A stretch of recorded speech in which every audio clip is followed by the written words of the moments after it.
Hi, I'm Jeff Hoyt, editor-in-chief of SeniorLiving.Org. Did you ever open up a medical bill and suffer from sticker shock? Well, attorney Eric Olsen will explain today why seniors don't have to worry about medical bills. Now, Eric is the founder of the Helps nonprofit law firm, which educates seniors on how to maintain their financial independence. He'll lay out the law that protects senior income and bank accounts and explain why you should never prepay a medical bill or pay a doctor or a hospital instead of taking care of your basic needs like food and rent. Due to social distancing guidelines, we'll be conducting the interview online via Zoom.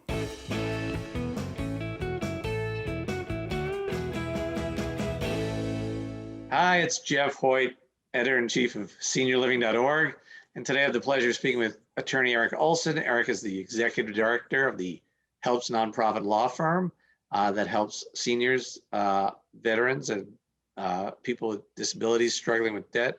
Hey, Eric, how are you? Good, Jeff. Good to hear. Thank you for taking the time. So today I want to talk about seniors and medical bills. So I'm sure millions of seniors have difficulties paying doctors, hospitals, different medical bills. And I'm just wondering, what is it that seniors need to know to help with this problem? Well, it is a big problem. It's a huge problem. I guess the most important thing a senior needs to know is something that's very basic and that we've talked about before in this channel, is that seniors' income, Social Security, pension, disability, VA benefits, that income is protected by federal law.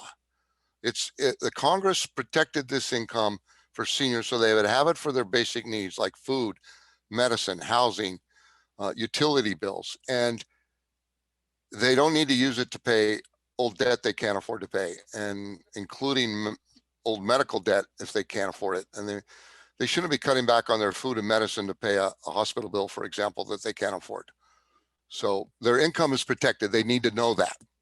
It can't be taken from them. And it's even protected in their bank account. It's safe. And how is it protected in their bank accounts? Well, twice the amount of Social Security or federal benefits deposited into a bank account is automatically protected under federal regulations, federal banking rules, from garnishment, no matter what monies are in there or where they came from. So if a senior got $1,000 of Social Security, $2,000 of that account would be protected. If someone sued them, got a judgment, tried to garnish the account, the department in the bank that deals with garnishment knows about the federal rule. If there's less than $2,000 in the account, less than twice the amount of the federal benefits, they would rip out the garnishment and throw it away. So it's safe in the bank account. If they had more than that, they could file papers and get it released. So that's safe too. So that's good to know. So if there is a senior with a hospital bill hanging over their heads, tens of thousands of dollars, what options do they have?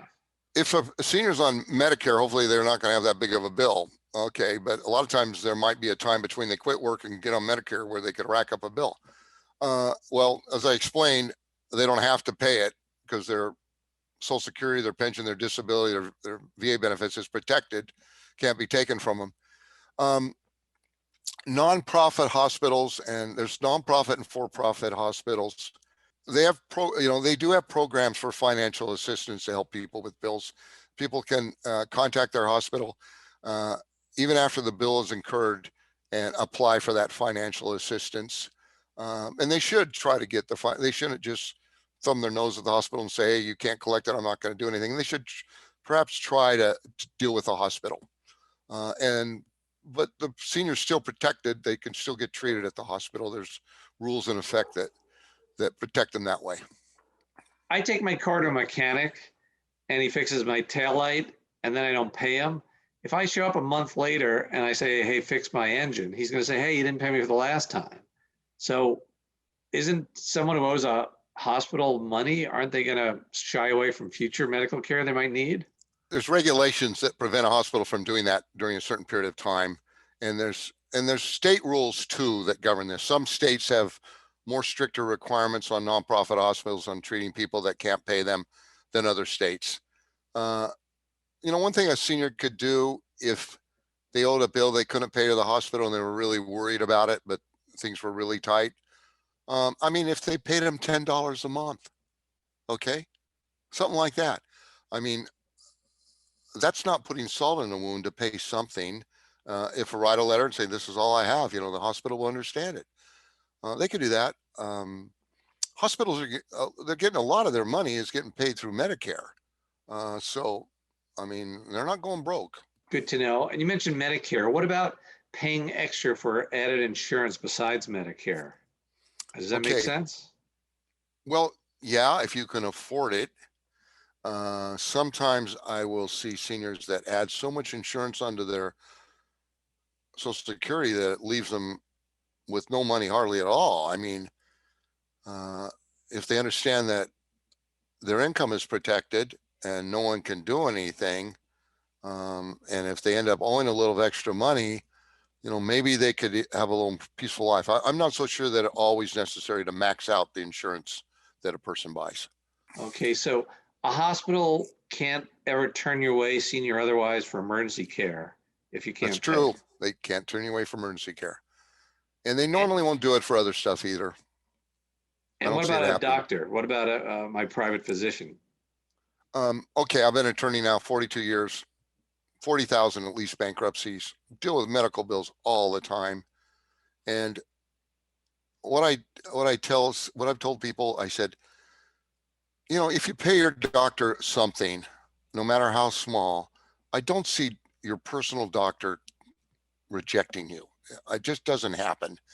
I suppose it could, but people that enroll with helps that aren't paying their other bills, if they have a personal doctor, I'll say, maybe we shouldn't send that doctor a letter. You just pay him $5 or $10 a month, and he'll keep treating you.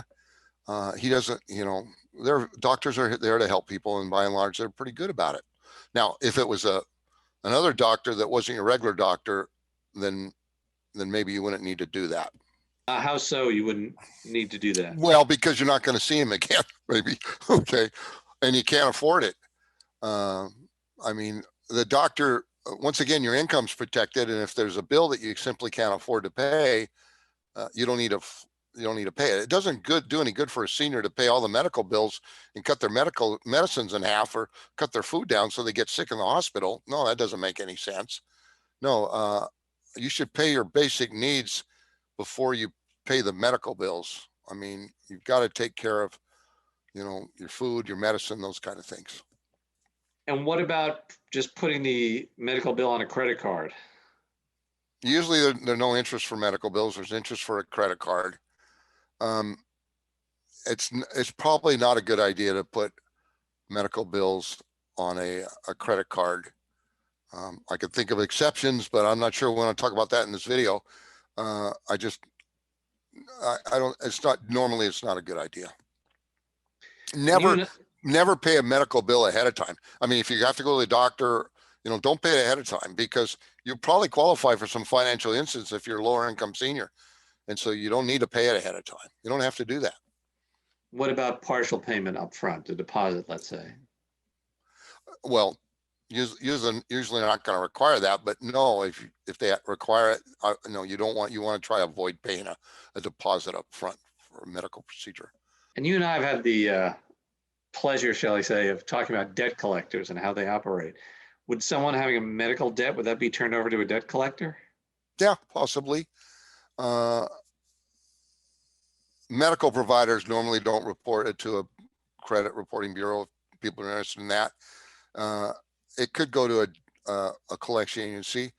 That makes it a little bit easier if it goes to a collection agency, and then it's really easy to say, no, I'm not going to pay it. Then you don't worry about it. If they turn it over to a collection agency, then they kind of cut their strings and with you, and you don't need to pay them $10 a month or anything like that. I wouldn't pay it. But couldn't a senior be sued for it? So what? If they're sued, their income is safe, protected.